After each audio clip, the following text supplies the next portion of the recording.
ఓం నమో వెంకటేశాయ. ఆధ్యాత్మిక విశేషాలకు స్వాగతం. ముందుగా ప్రధానాంశాలు. సరికొత్త సాంస్కృతిక తరానికి టీటీడీ పునాది. బాలమందిరం విద్యార్థులకు అద్భుతంగా గద్య శిక్షణ.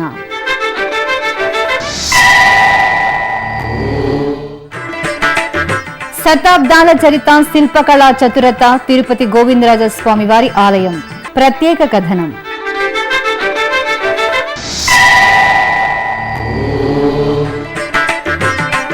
కోలాహలంగా తిరుపతి గంగ జాతర. బండవేషంలో గ్రామదేవతకు భక్తుల మొక్కులు.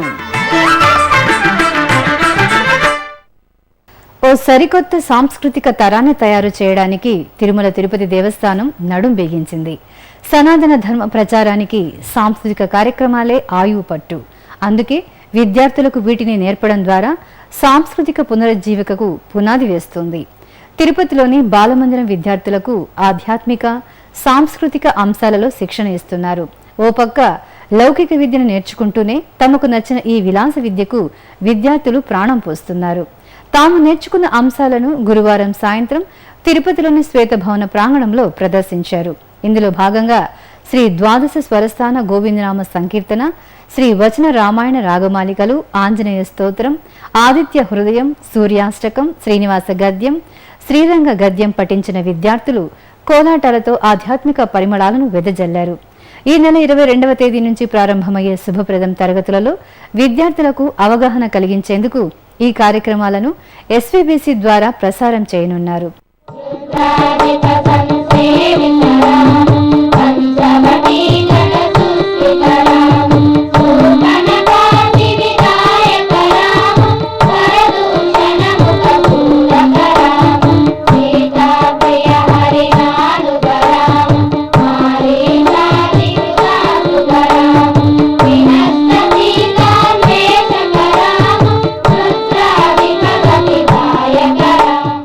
పశుపతి తనయా గజానన పరమ దయాల గజానన. పశుపతి తనయా గజానన పరమ దయాల గజానన. పరమ నిరంజన గజానన భక్తజన ప్రియ గజానన. గజానన హే శుభానన గౌరీ నందన గజవదన. ఇక ఈ కార్యక్రమంలో టీటీడీఓ డాక్టర్ సాంబశివరావు, టీటీడీ ప్రాజెక్టుల ప్రత్యేక అధికారి ఎన్ ముక్తేశ్వరరావు తదితరులు పాల్గొన్నారు. శ్రీ వెంకటేశ్వర బాలమందిర్ విద్యార్థులందరికీ కూడా శుభాకాంక్షలు. ఈరోజు ఇక్కడ మీరు చేసిన కోలాటం కార్యక్రమం చాలా ఎక్సలెంట్, చాలా బ్రహ్మాండంగా ఉంది. ఈ కార్యక్రమాన్ని మన ఎస్వీబీసీ టీవీ ఛానల్లో చూపించడంతో పాటు శుభప్రదమని రాష్ట్రం మొత్తం మీద కూడా దాదాపు 23,000 మందికి విద్యార్థులకు ఒక కార్యక్రమాన్ని ఈ నెల 22 నుంచి నిర్వహించబోతా ఉన్నాము. ఆ కార్యక్రమంలో అక్కడ విద్యార్థులందరికీ కూడా దీన్ని మీరు చేసిన దాన్ని చూపించడం జరుగుతుంది. దాని ద్వారా ఏంటంటే ఇక్కడ మన తిరుపతిలో ఉన్న బాలమందిర విద్యార్థులు ఇంత బ్రహ్మాండంగా చేస్తూ ఉన్నారు. వారిని చూసి మీరు నేర్చుకోవాలి, వారిని చూసి మీరు స్ఫూర్తి పొందాలని మిగతా రాష్ట్రంలో ఉన్న విద్యార్థులందరికీ తెలియజేయడం దాని ఉద్దేశం. తిరుపతి తొలి గడప గోవిందరాజస్వామి ఆలయం. గోవిందరాజస్వామి ఆలయం ఏర్పడిన తరువాతే తిరుపతి నగరం ఏర్పడింది. అందుకే తిరుపతికి తొలుత గోవిందరాజపురం అనే పేరు ఉండేది. పైగా అటు బస్టాండు, ఇటు రైల్వే స్టేషన్ కు సమీపంలో ఉండి తిరుమలకు వచ్చే యాత్రికులందరికీ తొలి స్వాగతం పలికేది గోవిందరాజస్వామి వారి ఆలయమే. భక్తి ఎంత ఉన్నత శిఖరమైనదో చాటి చెప్పే రాజగోపురం ఈ ఆలయ ప్రత్యేకత. ఈ నెల 14వ తేదీ నుంచి గోవిందరాజస్వామి బ్రహ్మోత్సవాలు జరగనున్న నేపథ్యంలో ఈ ఆలయంపై శ్రీ వెంకటేశ్వర భక్తి ఛానల్ అందిస్తున్న ప్రత్యేక కథనం.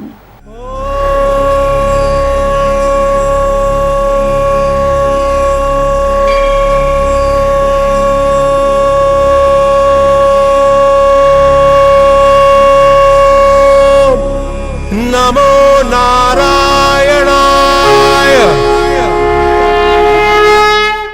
తిరుపతికి వచ్చే యాత్రికులకు తొలి స్వాగతం పలికే ఆలయం శ్రీ గోవిందరాజస్వామి వారి ఆలయం. రాజసం ఉట్టిపడే గోపురాలతో అణువణువు ఆధ్యాత్మిక శోభతో అలరారే ఈ గోవిందరాజస్వామి ఆలయానికి ఎంతో చరిత్ర ఉంది. తిరుపతికి గతంలో ఈ స్వామి పేరు మీదనే గోవిందరాజపట్నం అనే పేరు ఉండేది. ఈ ఆలయాన్ని భగవద్ రామానుజులు 1129-30 సంవత్సరాల మధ్యన నిర్మించారు. శ్రీ గోవిందరాజస్వామి వారి ఆలయానికి వచ్చే భక్తులకు తొలుత ఘన స్వాగతం పలుకుతుంటుంది ఆలయ రాజగోపురం. తిరుపతి నగరంలో ఏ మూల నుంచి చూసినా ఈ రాజగోపురం కనిపిస్తూ ఉంటుంది. దీన్ని 8 అంతస్తులతో నిర్మించారు. 1628వ సంవత్సరంలో మట్ల అనంతరాయలు ఈ గోపురాన్ని నిర్మించాడు. అందుకే దీన్ని మట్లవారి గోపురం అని పిలుస్తుంటారు. సుందరమైన శిల్పాలతో ఈ గోపురం తిరుపతి నగరానికే ప్రత్యేక ఆకర్షణగా నిలుస్తోంది. ఈ గోపురం నుంచి ఆలయ ప్రాంగణంలోకి ప్రవేశిస్తే వేదాంత దేశీకుల వారి సన్నిధికి సమీపాన కుంభహారతి, బుగ్గ మండపం కనిపిస్తాయి. అలాగే ఇదే ప్రాంగణంలో మనవాళ మహాముని ఆలయం కూడా ఉంది. ఆలయ ఉత్తర ద్వార మెట్లను ఆనుకుని ఈ మనవాళ మహాముని ఆలయం ఉంది. ఇదే ప్రాంగణంలో యాత్రికులు సామాన్లు, సెల్ ఫోన్లు భద్రపరిచే కేంద్రం, పుస్తకాల దుకాణాలు, పాదరక్షలు భద్రపరిచే కేంద్రం ఉన్నాయి. ఈ మండపాన్ని దాటుకుని ముందుకు వెళితే ఆలయ రెండో ప్రాంగణ గోపురం స్వాగతం పలుకుతూ ఉంటుంది. ఈ రెండో గోపురాన్ని 15వ శతాబ్దంలో నిర్మించారు. ఈ గోపుర కుడ్యాలపై రామాయణ ఘట్టాలను మనోహరంగా చెక్కారు. అలాగే చిన్ని కృష్ణుడి అల్లరినంత అందంగా మలిచారు. రెండవ గోపురం దాటగానే దక్షిణం వైపున శ్రీ పుండరీకవల్లి అమ్మవారి ఆలయం భక్తులకు స్వాగతం పలుకుతూ ఉంటుంది. విజయనగర శిల్ప రీతులతో ఈ ఆలయం నిర్మితమైంది. అలాగే రెండవ గోపురాన్ని ఆనుకుని చక్రతాళ్వార్ సన్నిధి ఉంది. విశాలమైన ఈ ప్రాంగణంలోని వాహన మండపం కూడా ఉంది. ఈ మండపం పక్కన తిరుమంగై ఆళ్వార్, నమ్మాళ్వార్, కోరత్తాళ్వార్ విగ్రహాలు ప్రతిష్ఠితమై ఉన్నాయి. ఈ ప్రాంగణంలోని భగవద్ రామానుజుల సన్నిధి, తిరుమల నంబి, మధుర కవి ఆళ్వార్, వేదాంత దేశికుల సన్నిధి ఉన్నాయి. ఈ ప్రాంగణం తరువాత ప్రధాన ఆలయానికి ప్రవేశ ద్వారంగా 3వ గోపురం కనిపిస్తుంది. దీనిని 13వ శతాబ్దంలో నిర్మించారు. ఈ గోపురాన్ని దాటిన తరువాతే మనకు ప్రధాన ఆలయ ప్రాంగణంలోకి ప్రవేశిస్తాం. ప్రధాన ఆలయంలో శ్రీ గోవిందరాజస్వామి వారి విగ్రహాన్ని భగవద్ రామానుజాచార్యులు ప్రతిష్ఠించారు. తొలుత మూలబేరం భగ్నం కావడంతో నిర్ణీత ముహూర్తానికే శ్రీ గోవిందరాజస్వామి వారి విగ్రహాన్ని ప్రతిష్ఠించాలని భావించిన రామానుజుల వారు సున్నం గారతో తయారైన స్వామివారి శయనమూర్తి బేరాన్ని ప్రతిష్టాపన జరిపినట్టు తెలుస్తోంది. సున్నంతో నిర్మించిన విగ్రహం కాబట్టి శ్రీ గోవిందరాజస్వామి మూలమూర్తికి జలాభిషేకం చేయరు. కేవలం తైలాభిషేకం మాత్రమే జరుగుతుంది. ఇక అతి పెద్దదైన గోవిందరాజస్వామి శయన బేరం చూడగానే మనస్సు పులకిస్తుంది, తనువు రోమాంచితమవుతుంది. తల కింద కుంచెం పెట్టుకుని నిద్రిస్తున్న భంగిమలో ఉండే గోవిందరాజస్వామి తన తమ్ముడైన వెంకటేశ్వర స్వామి వివాహం కోసం ధనాన్ని కొలిచి అలసిపోయి ఆ కొలమనాన్నే తలకింద పెట్టుకుని విశ్రమించాడని చెబుతారు. అందుకే ఆయన తలగడగా కుంచెం ఉండడాన్ని చూడవచ్చు. ఇక నాభి నుంచి ఉద్భవించిన పద్మంపై తూర్పు దిశలో చతుర్ముఖ బ్రహ్మ, స్వామివారి పాదాల వద్ద ఉత్తరంగా లక్ష్మీదేవి, దక్షిణాభిముఖంగా భూదేవి విగ్రహాలున్నాయి. స్వామి పాదాల చెంత మధుకైట భటులని రాక్షసుల విగ్రహాలున్నాయి. వాస్తవానికి గోవిందరాజస్వామి ఆలయం పార్థసారథి స్వామి ఆలయమని తెలుస్తోంది. అందుకే ఆలయంలోని గోపురాలన్నీ పార్థసారథి స్వామి సన్నిధికి ఎదురుగా ఉన్నాయి. అయితే చాలా కాలం పార్థసారథి స్వామి ఆలయం మూతపడగా టీటీడీ అధికారులు పార్థసారథి స్వామి ఆలయానికి, గోవిందరాజస్వామి వారి ఆలయానికి అడ్డుగా ఉన్న గోడను పగులగొట్టించగా పార్థసారథి స్వామి విగ్రహం బయటపడింది. దీనిని బట్టి ఇది తొలుత పార్థసారథి స్వామి వారి ఆలయమని, తదనంతరం శ్రీ గోవిందరాజస్వామి వారి ఆలయం ఏర్పడినట్లు తెలుస్తోంది. పార్థసారథి స్వామి వారితో పాటు రుక్మిణి, సత్యభామ విగ్రహాలు కూడా ఉన్నాయి. ఈ ఆలయానికి కొంచెం ముందుగా అదే ప్రాంగణంలో గోదాదేవి ఆలయం ఉంది. గోవిందరాజస్వామి సన్నిధి ఎదురుగా ధ్వజస్తంభం, బలిపీఠం ఉన్నాయి. వాటికి ఎదురుగా చిన్న మంటపంలో ఆంజనేయ స్వామి ఆలయం ఉంది. ప్రధాన ఆలయ ప్రాంగణంలో శ్రీ కళ్యాణ వెంకటేశ్వర స్వామి కొలువైన కళ్యాణ మండపం ఎంతో సుందరమైన శిల్ప రీతులతో భక్తుల్ని ఆకట్టుకుంటోంది. దీని వెనుక యాగశాల, పక్కనే అద్దాల మహల్ ఉన్నాయి. తిరుమల తిరుపతి దేవస్థానముల పరిధిలో శ్రీ గోవిందరాజస్వామి వారి ఆలయం ఎంతో అభివృద్ధి చెందింది. ఎప్పటికప్పుడు ఆలయానికి కావలసిన సౌకర్యాలను టీటీడీ కల్పిస్తోంది.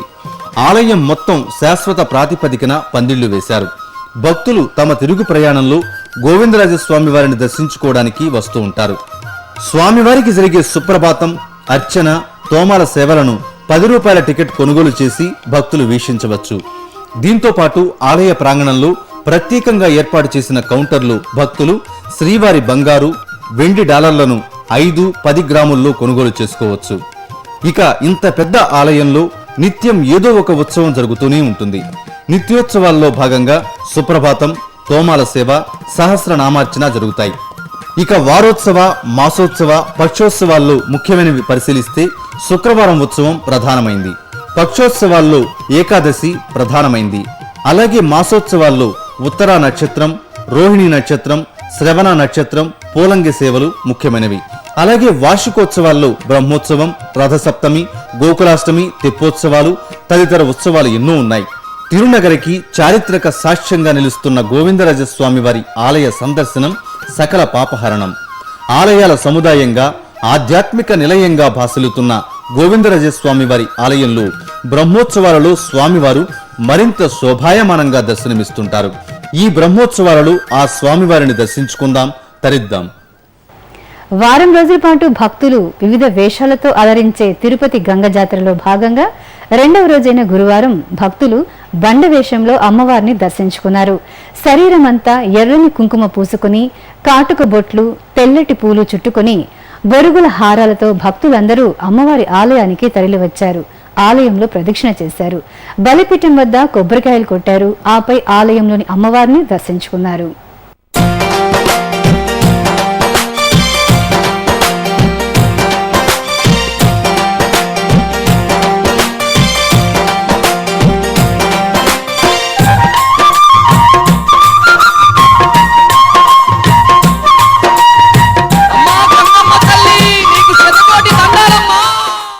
ఇప్పుడు ఒక చిన్న విరామం.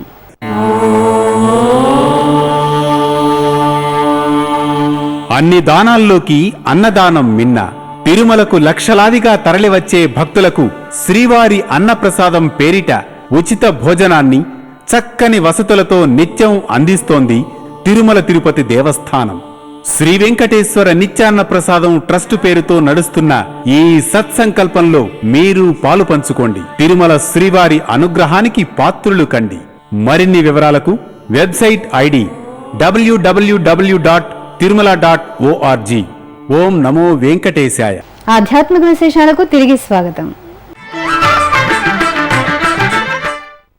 శ్రీవారి దర్శనార్థం ఇంటర్నెట్ ఈ సేవా కేంద్రాలు, పోస్టాఫీసుల ద్వారా సులభంగా అందుబాటులో ఉన్న 300 రూపాయల ప్రత్యేక ప్రవేశ దర్శనం టికెట్ల వివరాలు తేదీల వారీగా మీకోసం. మే 13వ తేదీ శుక్రవారం, మే 14 శనివారం టికెట్లు అందుబాటులో లేవు.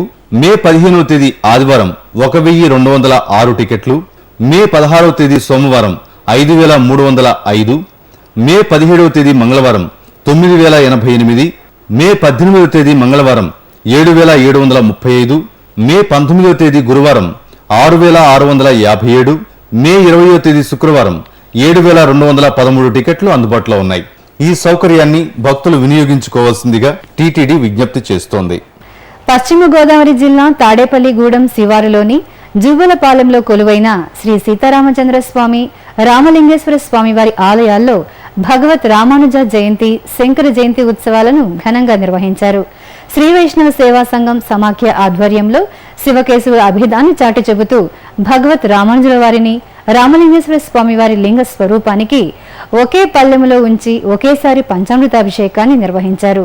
ఈ సందర్భంగా వైష్ణవ తదియారాధన జరిపారు.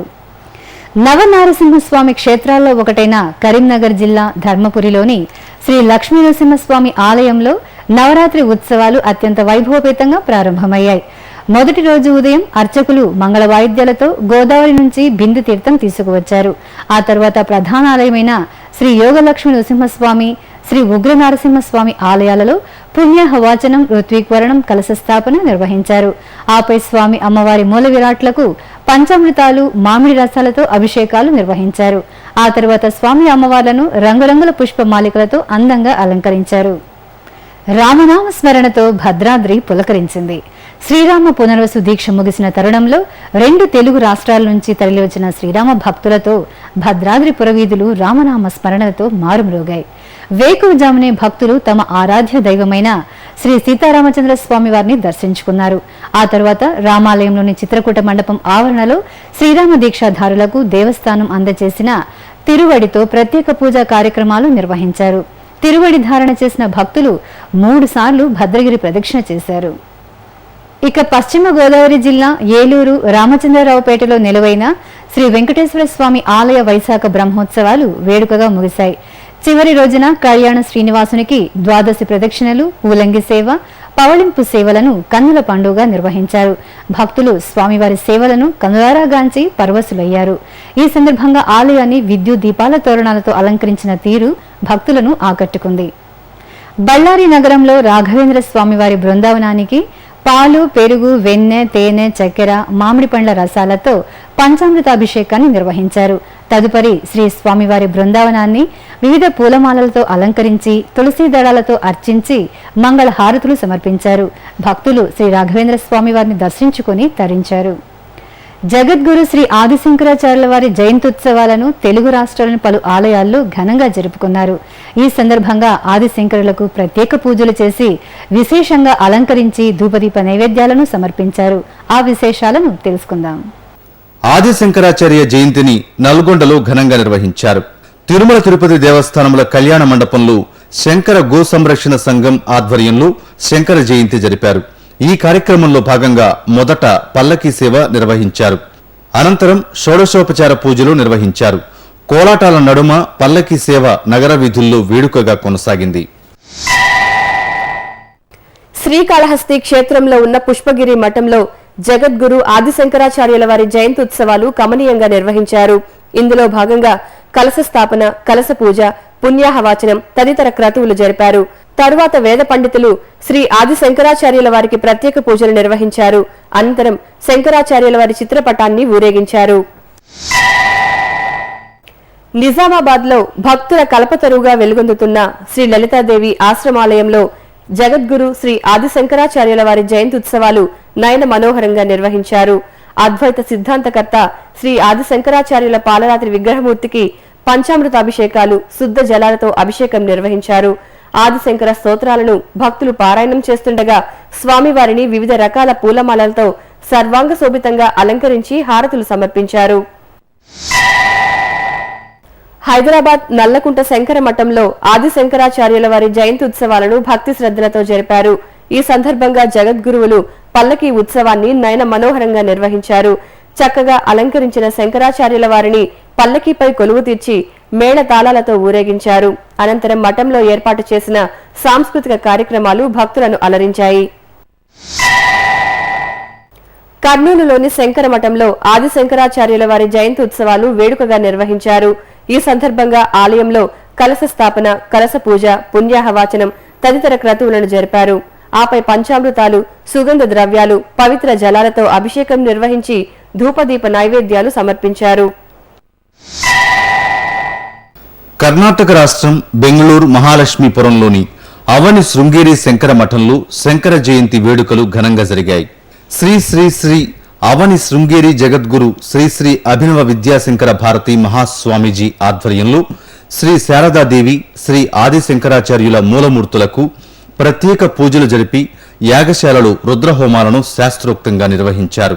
అనంతరం విశేషంగా అలంకరించిన రథంలో శ్రీ ఆదిశంకరాచార్య చిత్రపటాన్ని ప్రతిష్ఠించి ప్రత్యేక పూజలు జరిపారు. ఆపై నగర వీధుల్లో మంగళ వాయిద్యాల నడుమ రథోత్సవం నిర్వహించారు. అలాగే కర్ణాటక రాష్ట్రం బెంగళూరు శంకరపురంలోని శృంగేరి శంకర మఠంలో శ్రీ ఆదిశంకరాచార్య జయంతిని ఘనంగా నిర్వహించారు. ప్రాతకాలం నుంచే భక్తుల మఠానికి చేరుకున్నారు. గర్భాలయాల్లోని శ్రీ శారదాదేవికి, శ్రీ ఆదిశంకరాచార్య మూలమూర్తులకు విశేష అలంకారాలు జరిపి ప్రత్యేక పూజలు చేశారు. యాగశాలలో హోమ హవనాలు ఆచరించి 2 రథాల్లో శ్రీ ఆదిశంకరాచార్య ఉత్సవమూర్తులను ప్రతిష్ఠించి ప్రాకార రథోత్సవం, నగర రథోత్సవాన్ని జరిపారు. భగవద్ రామానుజాచార్యుల వారి తిరునక్షత్రోత్సవాలు ఊరు వాడ వైభవంగా జరుగుతున్నాయి. ఈ సందర్భంగా రామానుజాచార్యులకు సుగంధ ద్రవ్యాలతో అభిషేకం, అర్చనలు నిర్వహించారు. ఆ విశేషాలు మీకోసం. భల్లారి రామేశ్వరి నగర్లో కొలువైన శ్రీ వెంకటేశ్వర స్వామివారి ఆలయంలో భగవద్ రామానుజాచార్యుల వారి సహస్రాబ్ది ఉత్సవాలు నేత్రపర్వంగా సాగుతున్నాయి. తిరుమల తిరుపతి దేవస్థానం దేశవ్యాప్తంగా నిర్వహించ తలపెట్టిన శ్రీ భగవద్ రామానుజాచార్యుల సహస్రాబ్ది ఉత్సవాల్లో భాగంగా స్వామి అమ్మవార్లకు పూజలు చేసి చక్కగా అలంకరించారు. తరువాత రామానుజాచార్యులకు విశేష అర్చనలు చేసి హారతులిచ్చారు. ఈ సందర్భంగా నిర్వహించిన శ్రీనివాసుని కళ్యాణాన్ని భక్తులు తన్మయులై తిలకించారు.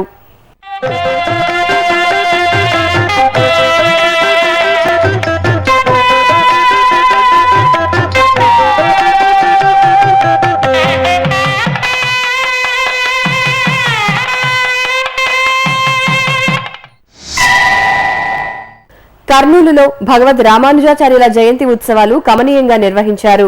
ఈ సందర్భంగా ఏర్పాటు చేసిన సభలో మంత్రాలయ పీఠాధిపతి శ్రీ సుబుధేంద్ర తీర్థులు పాల్గొని భగవద్ రామానుజాచార్యుల విశిష్టతను వివరించారు. ప్రకాశం జిల్లా ఒంగోలులో శ్రీ భగవద్ రామానుజాచార్యుల వారి తిరునక్షత్రోత్సవాలు నేత్రపర్వంగా నిర్వహించారు. ఇందులో భాగంగా శ్రీ భగవద్ రామానుజాచార్యుల నగరోత్సవం నయన మనోహరంగా సాగింది. రామానుజుల వారి చిత్రపటానికి పూజలు చేసి మహిళలు శ్రీ రామానుజుల అష్టోత్తర శతనామావళి పారాయణం చేయగా ఇక్కడి శ్రీ వెంకటేశ్వర స్వామి వారి మందిరం నుంచి నగరోత్సవం కనుల పండువగా సాగింది. శ్రీకాకుళంలో భక్తుల ఇష్టదైవంగా పూజలు అందుకుంటున్న శ్రీ వేణుగోపాలన్ సన్నిధిలో భగవద్ రామానుజాచార్యుల జయంతి ఉత్సవాలు కనుల పండువగా నిర్వహించారు. తిరుమల తిరుపతి దేవస్థానం దేవాదాయ ధర్మాదాయ శాఖ సంయుక్త ఆధ్వర్యంలో స్వామి అమ్మవార్లకు భగవద్ రామానుజాచార్యులకు ప్రత్యేక పూజలు నిర్వహించారు. అనంతరం తిరువీధి ఉత్సవం పురవీధుల్లో వేడుకగా సాగింది. ఇప్పుడొక చిన్న విరామం.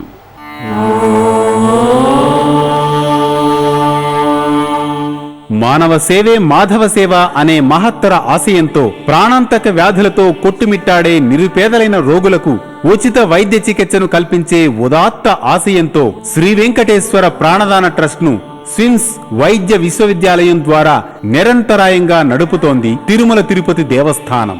ఈ బృహత్తర కార్యక్రమానికి మీరు చేయూతనివ్వండి, శ్రీనివాసుని కటాక్షం పొందండి.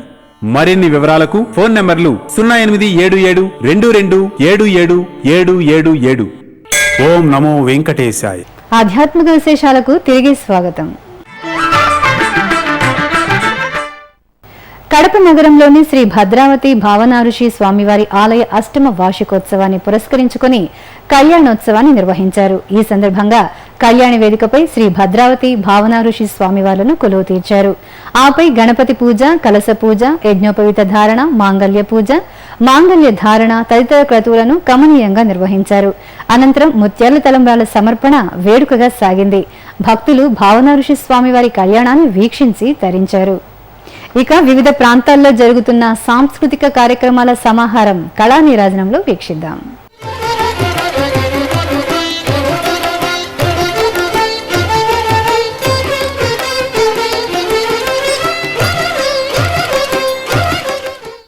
తిరుమలలోని నాద నీరాజన వేదికపై గురువారం సాయంత్రం చెన్నైకి చెందిన డాక్టర్ రాధా భాస్కర్ బృందం గాత్ర కచేరీ వీణుల విందుగా సాగింది.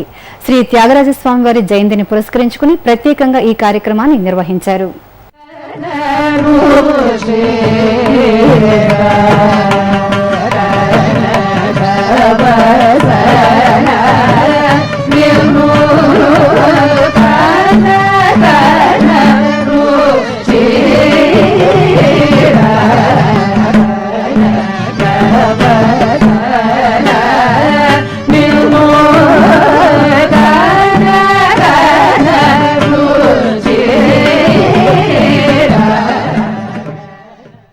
తిరుమలలో శ్రీవారి దర్శనం, గదుల ఖాళీలు, వాతావరణం తదితర విశేషాలను ఇప్పుడు తిరుమల సమాచారంలో తెలుసుకుందాం.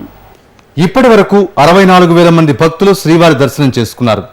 47 కంపార్ట్మెంట్లలో భక్తులు శ్రీవారి దర్శనం కోసం వేచి ఉన్నారు. సర్వదర్శనానికి 12 గంటల సమయం పడుతోంది.